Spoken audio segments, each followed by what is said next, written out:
You're listening to the Get Off My Soapbox podcast. Thank you for tuning in. We want to make the world a better place and share life-educated opinions and have discussions on various topics.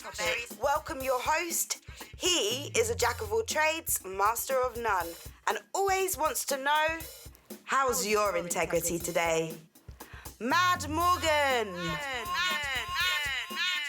Hey, folks, it is Wednesday night. Hey, thank you very much for joining me for Get Off My Soapbox. Yeah, it's the big show, and it is Wednesday night. It is hump day. It is hump night. And, today, for episode 9 of Get Off My Soapbox, we are discussing influences on young minds, FOMO, and gullibility. Those are our topics for today, so hang on tight, get yourself a drink, get yourself a snack, sit comfortably in your chair or put your feet up, whatever works for you, and let's get started with this. So let's start off, as we do, please check out GetOffMySoapbox.com for more information on this show of Get Off My Soapbox and also our daily weekday show of Soapbox Daily. Also, I want to announce during this episode that we have a new website up and running called The Mad Morgan, and this is themadmorgan.com. This is about myself, the host, Mad Morgan, because I'm going to be branching off into a bunch of different podcasts, more than just beyond the current podcasts that we have actively running, which are Soapbox Daily and Get Off My Soapbox. We're going to be branching off into a bunch of other podcasts, a bunch of other products and projects. And with that, we wanted to have a central location. Yes, of course, we will still have our existing websites, GetOffMySoapbox.com, as well as the sites that branch off of that. You can find all those links on GetOffMySoapbox.com. But we decided to make another website to encompass all the projects that I'll be attending to moving forward and a bunch of other things. So check that out. It's still in development. We're still getting it off the ground. We just laid the foundation and got it started this past week. But check out themadmorgan.com. It's there. We'll have more information as we go along. But in the meantime, hey, our fully up and running site, GetOffMySoapbox.com, is ready. You'll notice at the top of the page, there's a whole bunch of links going to all our social media platforms. We have an FAQ section. We have all that information. It'll cover everything as far as our active shows go. Please check that out. Also, hey, how is your integrity this week? Are you having a good integrity week? Are you being the change the world needs? It's important. Be the change the world needs. Set a positive example. Help others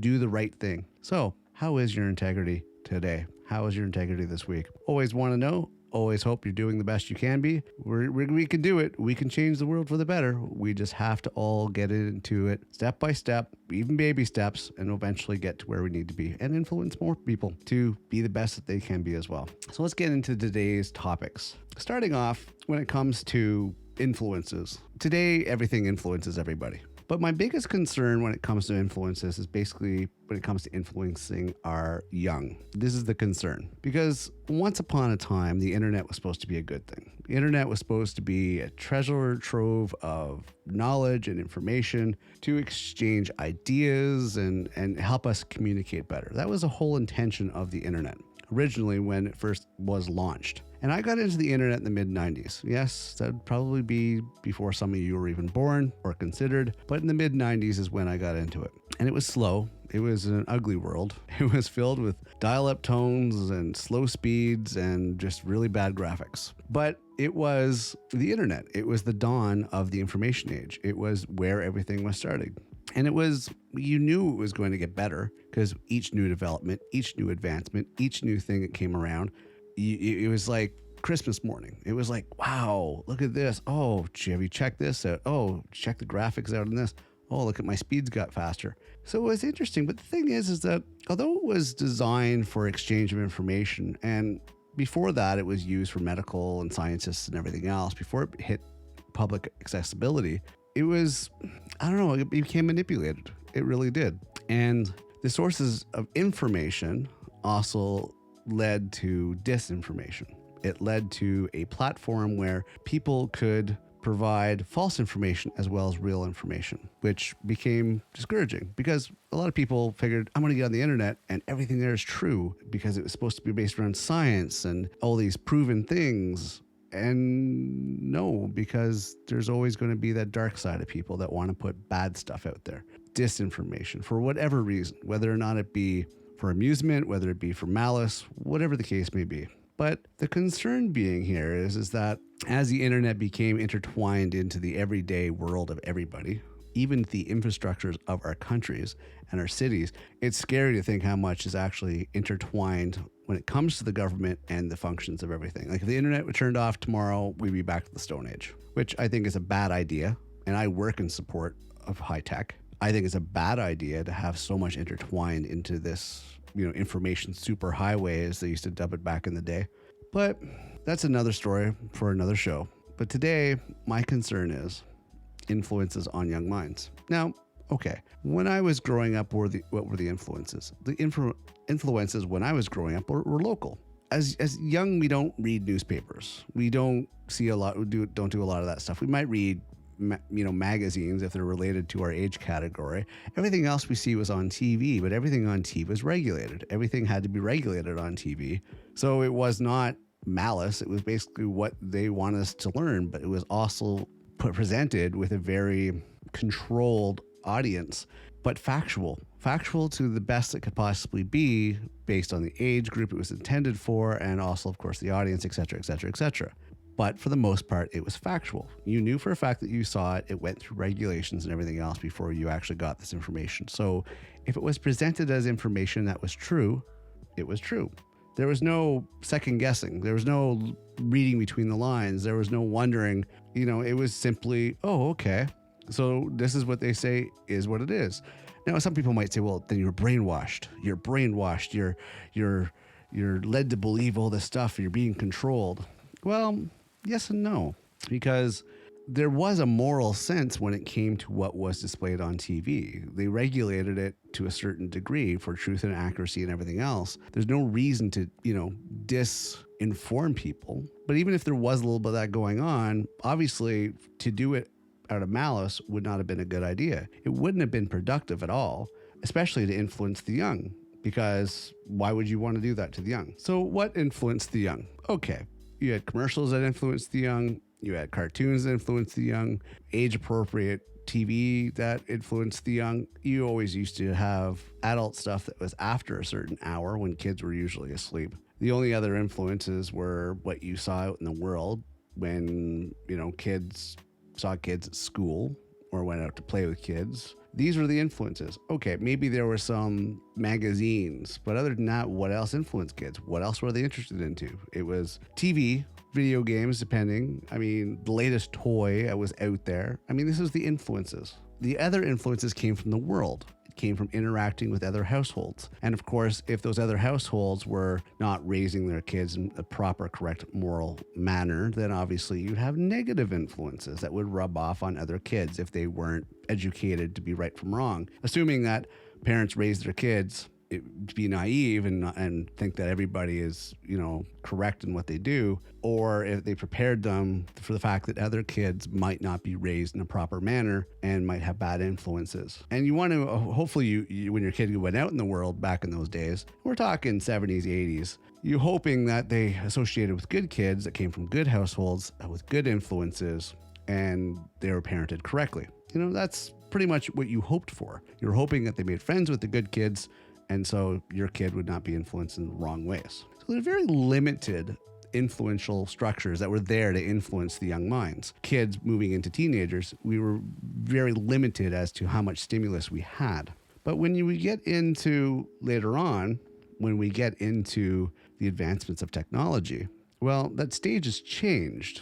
Now the stage is no longer who you see at school or video games or TV. Now you have the Wild West of information, which has a combination of everything coming at you, and it's unregulated to a large degree. It's the Wild West.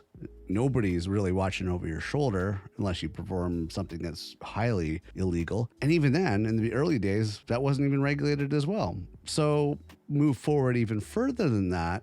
Okay, so you have a lot of good stuff and bad stuff that came out of the internet. It's beyond the schoolyard now. It's beyond TV and commercials, and it's beyond that. Now it's accessible. Now it's accessible by the family computer. Well, okay, so you have to get on the computer. the parents, the adults regulate the computer usage. So the kids have limited access. But the thing is that it's the kids that are understanding the technology faster than parents because they are actually raised in the technology age. So now technology advances. Okay, so since they happen to be the ones that are quicker to learn the technology, they're teaching the parents. No longer are the parents regulating the computer. Now it's the kids that have free reign on the computer because they know how to use it better than the parents do. So now they're doing whatever they want on the internet. You move forward a little further down the road. It's no longer the family computer that's in the home office or home, living room. It's now moved on to the cellular generation where cell phones have advanced to the point where the technology in a cell phone is at least, no word of it a lie, 100 times superior than the technology we had in the mid-90s when the internet first became accessible in the early to mid-90s. So the computer, you can imagine, think about this, and I'm not exaggerating here, is probably close to 100 times, 100-fold the technology that we had in the 90s, first getting on the internet, 100-fold easily what's in cell phones of the current era. Cell phones, new cell phones today, the technology that's in them is about 100-fold, if not more powerful than what we had back in the day. So let's step back a little. So mid-90s, internet starts booming. It's pretty good stream by the year 2000. Cell phones are catching up. That technology is catching up. Now it's got to the point where as cell phone advancements move forward, cell phones were no longer for phones. They were technology. They were computers. They were supercomputers by comparison to the, first computers we used. And now they have their own internet access 24/7 through data. Anywhere you can be, anywhere that has signal, boom, you have data, you have internet, you are on the internet. You can do any much thing you want, which of course, as you can imagine, people got addicted to because people got this idea that they were incredibly smart because they had Google on demand. They had information on demand. All they had to do was Google it. Google has all the answers. Google knows everything. So along with the good stuff of having access to knowledge and sharing of information and interacting, you have, of course, the good and the bad. So now we look at the influences. So now it went from the influences of the interaction with good and bad people. Now they decided to get into a whole social structure, a whole social media, as they call it, where people get to interact and have profiles and put themselves online. So it's pretty much your virtual identity online. And this is where people start interacting. But the problem with that is that you have good interaction, you have bad interaction. But the biggest thing that concerns me when it comes to all this interaction is, of course, the fact that people can be of false identity and you don't know who you're dealing with. And the influences that these people can have to manipulate weak minds, because there's a good portion of people out there that are influential, that can influence others, but there's others that are weak in the sense that they can be influenced easily more than others. And as you can imagine, with the way technology moved forward, some young minds, don't get me wrong, kids don't know. We're supposed to teach kids. So we influence them right from wrong, teach them good from bad, give them education. So this is why school's so important, because the only thing that school does really is teach you how to learn. That's what school does. It teaches you how to learn and gives you some basic understanding of certain things like language and math and the way the world is and history. I mean, a little bit of everything, but first and foremost, it teaches you how to learn and how to problem solve. This is the stuff that it does. But not everybody has the same IQ, and some people are wanting to, some people want to watch the world burn and others basically don't. Others are peaceful and somewhat on the subjective, they're highly susceptible to suggestion. So the concern about the influences on young minds spans into, if it's not somebody with malice that actually has the intent of giving bad ideas to influential minds, it is the fact that they spin it in different ways, which influences even some strong minds, which is of the concern, and they do it in different formats. The biggest thing that's doing it in different formats is stuff like social media and quick social media, which is like flashcards almost. And I'm talking mainly, of course, of formats like TikTok and formats like Instagram. Very quick things. It's almost like, here, we're going to present you some quick information. You have hardly any time to actually absorb it and think about it and calculate it and rationalize it. And we're going to present it as truth. And because you have such a short attention span, you're going to believe it. And unfortunately, there are a portion of young minds that actually do take it that fast because their attention span is so short. And I did an actual show on this recently on Soapbox Daily. It's actually down to 8 seconds. You realize a goldfish has a 9-second attention span? Today's up and coming generations, youthful generations going to teenagers have an 8-second attention span. So if you think about it, if you create a short video or short information or just a picture with words on it, it's like flashcards. It's almost like, I don't know if you, for the older generation, 40 plus, that remembers how people used to talk about hidden messages in pictures, which are subliminally brainwashing people. There was some study on that. Don't quote me on this. As I said, I'm not a medical mind or anybody professional or anything along those lines. I'm not certified in matters of that. But this is just from experience and stuff that I've come across over my lifetime. So there used to be these flashcards that could brainwash people because they'd have slightly imposed messages, and the mind would be looking at the forefront image and subconsciously be programmed with the message behind. Who's to say that this technology, with technology advancements, who's to say that this method has not been refined to the point where it actually does that now? And maybe people are being brainwashed with the simple combination of words and pictures or fast images to program in some regards. And this is a concern I have because I sit there and I try to rationalize when I see some of the youth when they do certain things. And I go, how could you look at certain things and not realize that it's wrong because of that rebellion side of you? Or it's because you're just being completely overwhelmed with this imagery, this influence. I mean, everything from, I could start picking on music, which I will in later episodes, but I just look at some of the lack of quality in everything from music to style to et cetera, et cetera, et cetera.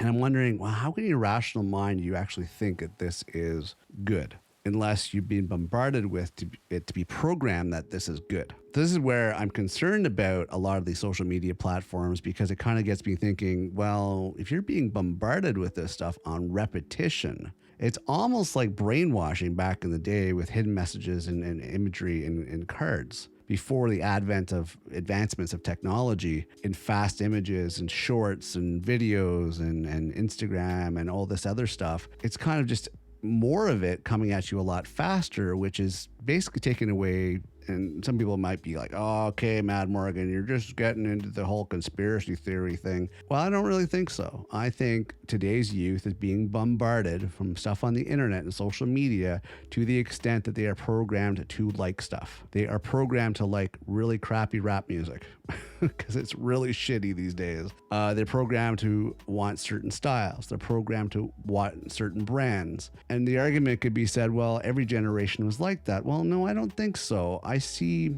more clones these days than ever before. In previous generations, more clones. It's like if you look at a schoolyard in a high school these days, those that have the means are clones of each other. You could probably find a group of 20 people and more than 50% of them are all wearing similar outfits in similar ways, similar brands. That's a huge amount, I would say. Almost like copies of each other. Like you took a photocopy and copied one copy, over and over again. And I really think that influences is because of all the imagery that's being tossed at our youth. And we're talking from kids all the way up into teenagers. Because, wow, what I see out there, I just sit there and I scratch my head going, I don't understand, but now that I actually look at some of your influences, I kind of understand. Because I do find even myself, even though I came out of a completely different generation, but I also am logically mindseted, and because I work in the technical field, I sit there and I analyze, and even myself, I find myself getting captivated, very captivated in a lot of the social media stuff and imagery, because it's presented such a way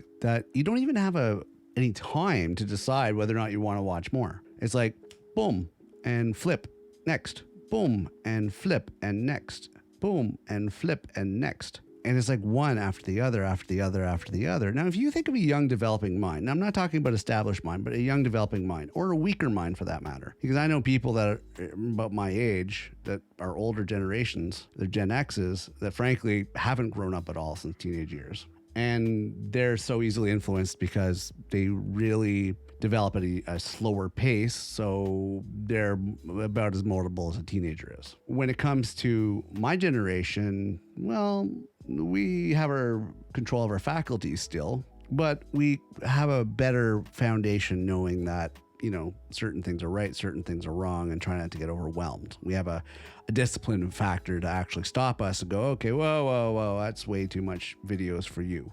And, you know, we can pull back from it. But honestly, the bombardment, I couldn't even imagine on a young mind. I mean, I really couldn't. Now, this leads to the next thing. You know, I know I've been focusing on the influences on young minds, but this leads in, of course, to our next topic of FOMO. Now, some people are like, well, what's FOMO all about? Well, FOMO is a term that I've come across in the last few years, and it stands for fear of missing out. And don't get me wrong, FOMO, not the word or the abbreviation, but it has been around for a long time. For a long time. Nobody, for the most part, wants to be left out. But in my generation, when we were young, fear of missing out was you didn't get picked for one of the teams in gym, you know, or phys ed class, or you didn't get invited to the party or something along those lines. But it was situational FOMO. It was, okay, so what? You got picked last for the teams when it came to you know, gym class, or, you know, oh, you didn't get invited to the party, or you didn't get asked to go to the mall, or you, whatever the case may be. And you got over it. It was like, whatever.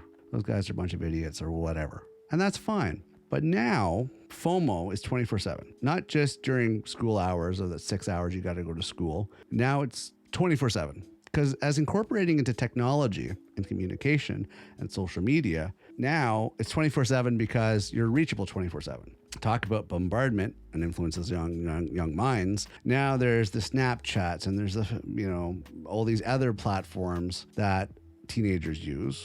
They don't use Facebook, it seems. It seems Facebook's passe and for the older generation, but they'll use these other platforms, especially Snapchat. That seems to be a big thing, and they don't want to be left out, so they engage in all these idiotic activities like taking snaps, which is probably the stupidest thing. Talk about influences. So somebody started this whole thing where friends on your Snapchat would take a stupid picture of a part of your face, or you making a stupid face every couple of seconds or every minute or so, and they call them snaps, and you send them to the group or you send them to individuals. Absolutely no privacy anymore, but you don't want to be left out because all the cool people are doing it, or all your friends are doing it, or everybody's doing it, so I got to do it too. And I see my daughter do it and I just laugh at her. But it's FOMO. It's fear of missing out. You know, you don't want to be left out. You want to be accepted by other people, so you don't want to be left out. So if you don't want to be left out and have the FOMO, you got to wear what everyone else is wearing. You got to act the way other people are acting. You got to do these stupid things or these snaps and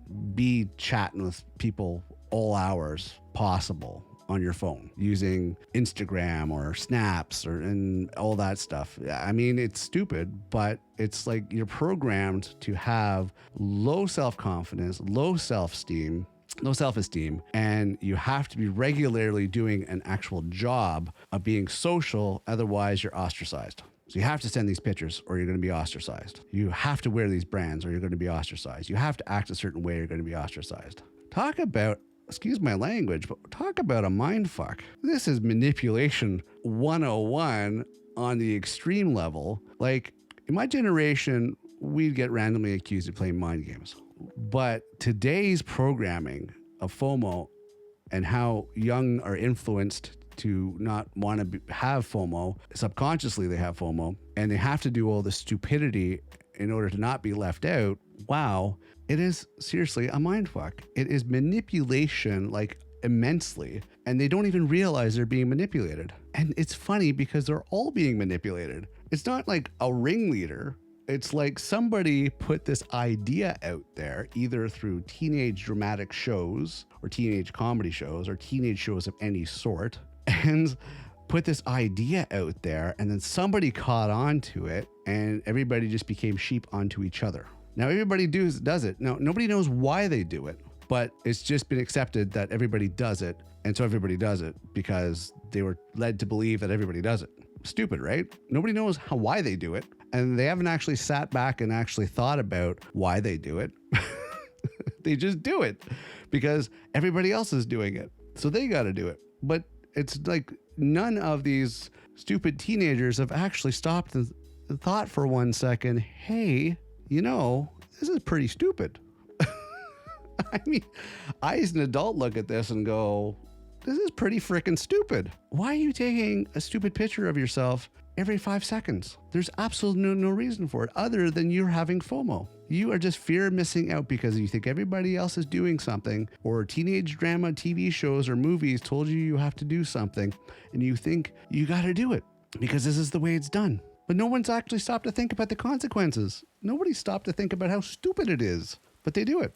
And that's got to be anxiety causing in teenagers and young people. It's got to be anxiety causing and mental issues causing because of this demand that they have to do this full-time job of being social or be ostracized, be left out. My daughter, for some reason, thinks that she has to say goodnight to all her friends on these chat clients. And I just sit there and I go, you don't have to say goodnight to them. They probably don't care. They're probably just doing what everybody else does. Do they say goodnight? No, they don't. So why do you have to go out of your way to say goodnight? I don't understand it, but you do it. Okay. Which, of course, brings me to my third point in today's topics for today's show of gullibility.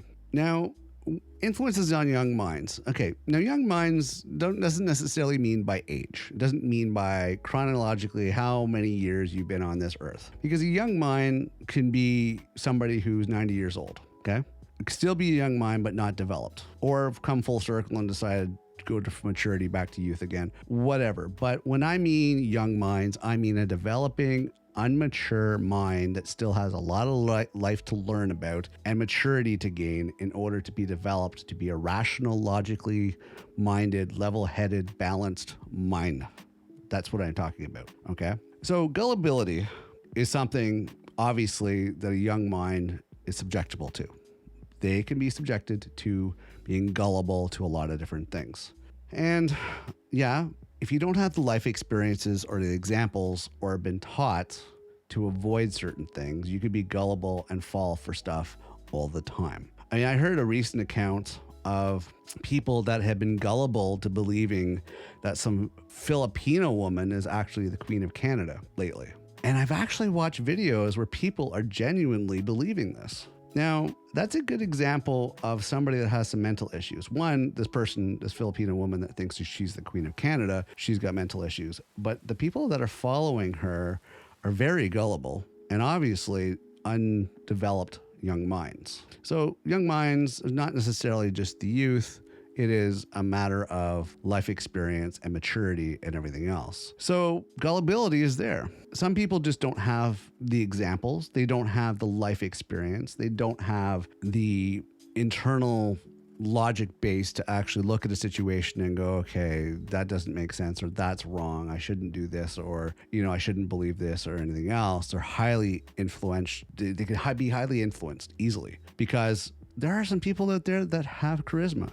There are people out there that can spin a tale really well and convince people by a whole barrage of different methods of whatever they want to have them believe. And the majority, of course, of people will probably see through it, whereas there's going to be a small minority that's actually going to fall for it. Whether because they want to believe in something different than the everyday, whether or not they are truly going to believe anything that anybody tells them, which puts them into the gullibility section, or they're just, I don't know, they just can't make sense of things, or somebody's not protecting them from themselves. It just makes me wonder. I watched a video today about how one of these followers of this Filipino Queen of Canada, who was videotaping the local hydropower company turning off their electricity and quoting how the Queen of Canada had put a royal decree that, electricity is free and we shouldn't have to pay it.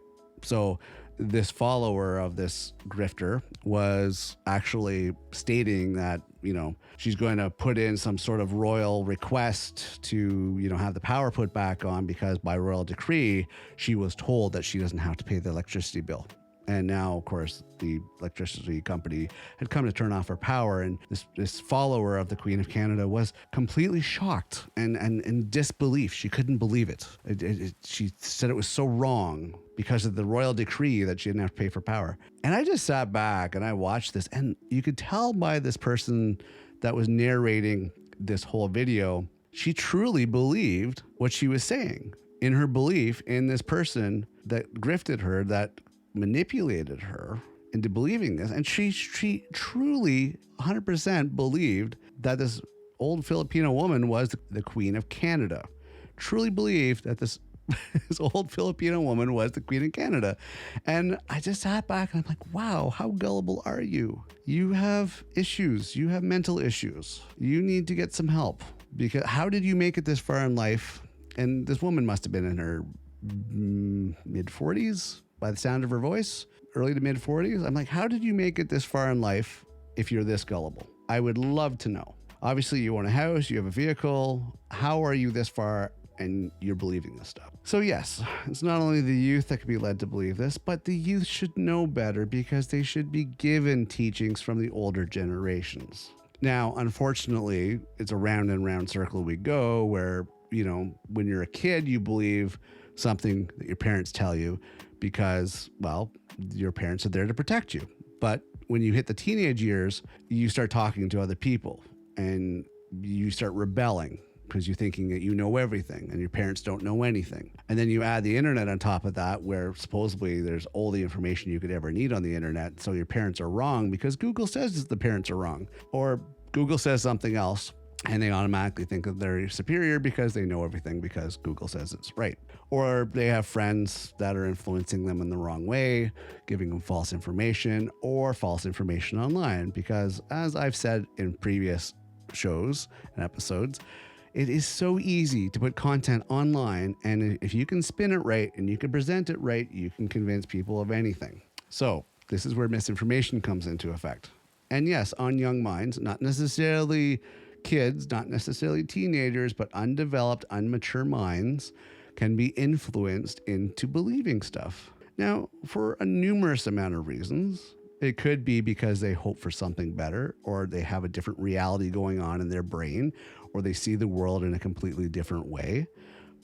Case in point, and I'll be doing a further show on this, these so-called quote unquote freedom fighters, which are free dumb, which is a joke, but these are a perfect case of followers, like following their sheep follower, their sheep following some idea that was put out there, and they're still believing it to this day that they are freedom fighters and they will fight for any cause that they feel that they can get media on.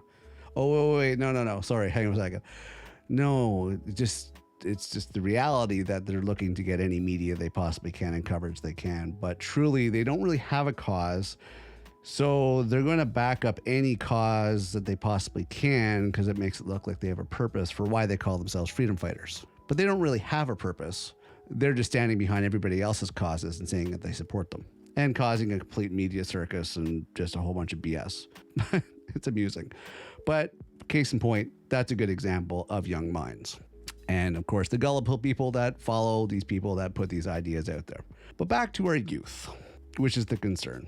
They have a fear of missing out because they all want to be accepted. And as I said, everybody wants to be accepted for the most part. To a certain degree, we want to be accepted, whether it be from the majority, whether it be from our colleagues or peers, or whether it be just from the select people that you actually hold dear that actually truly matter. Because that's the sense of maturity. To not be accepted by the majority, but to be accepted by those that truly do matter. That's maturity. That's development. That is wisdom. That is being wise.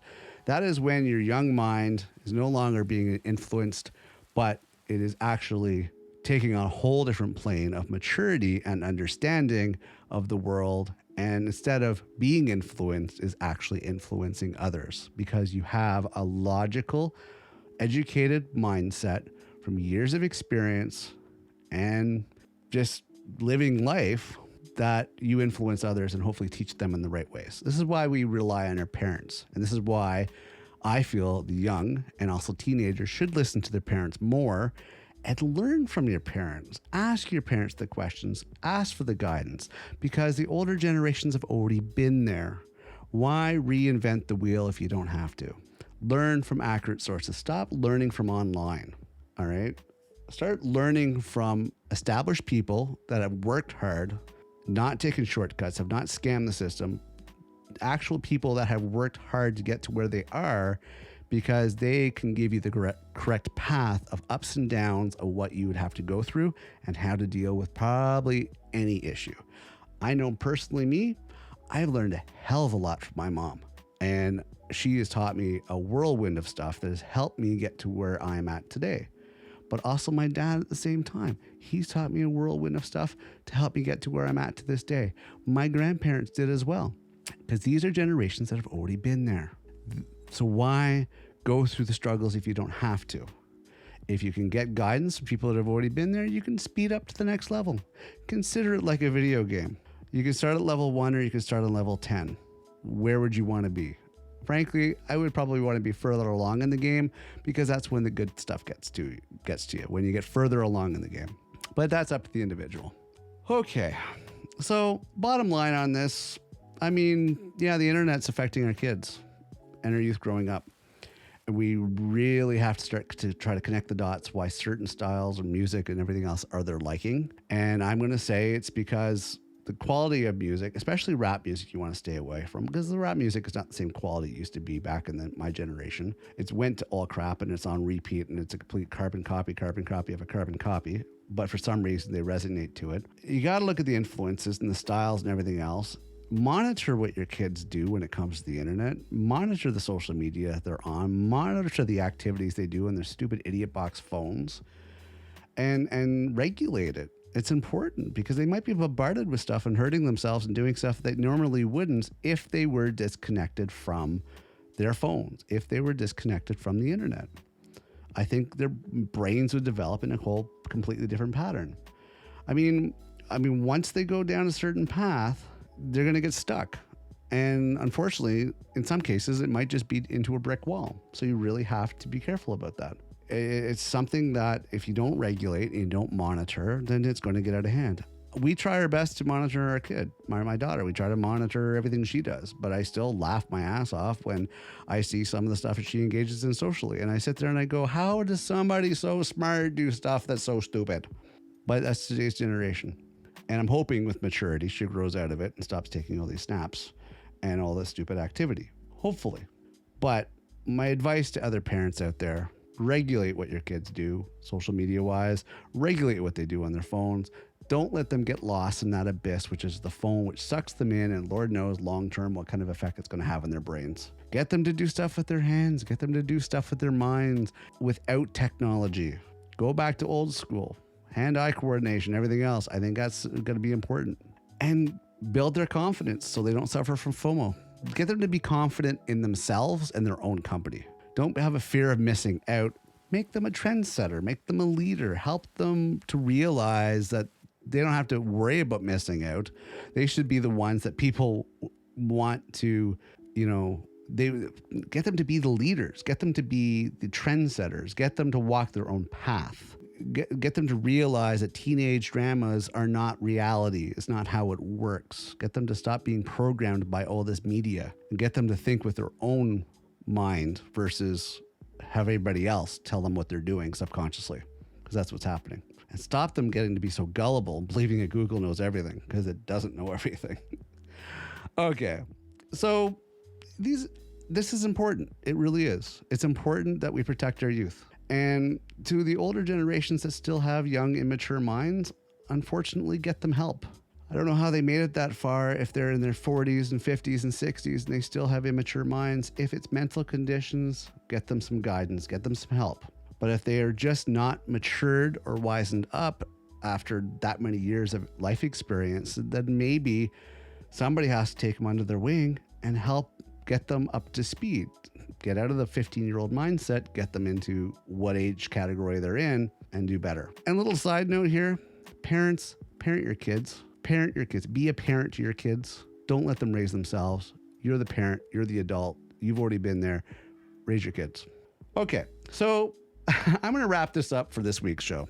Thank you very much for joining me today for episode 9 of Get Off My Soapbox. Very much appreciate you being here. Thank you very much. Please check out GetOffMySoapbox.com. Also, if you're so inclined, please check out themadmorgan.com. But as I said, that's still in development, so no rush to get over there. But I'm just letting you know what's out there. I just want to put it out there. But GetOffMySoapbox.com will have all the links to all our shows. It will have all the links to our FAQ section, all our social media websites. Check that out. Also, if you so choose to want to support us, please, you can check the links there for Patreon/GetOffMySoapbox. There is a link on our website, and every other link you can think of, it's on the website. Also, Twitter @MadSoapbox. Check us out. We are there as well.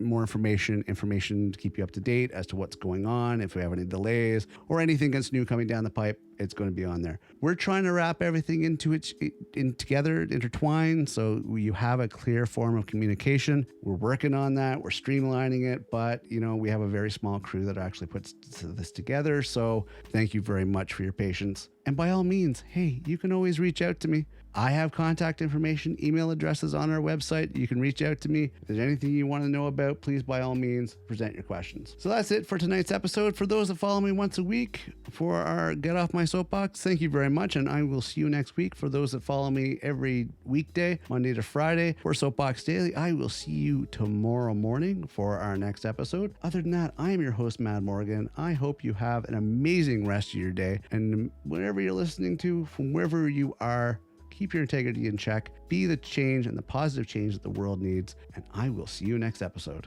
Take care till then. That's all for this episode of Get Off My Soapbox podcast. Appreciate you tuning in today. If you enjoyed this episode and you'd like to support the podcast, please share it with others, post it on social media, or leave a rating and review. To catch all the latest from Mad Morgan, head over to GetOffMySoapbox.com for links and details. Thank you for listening. Don't forget to follow so you don't miss the next episode.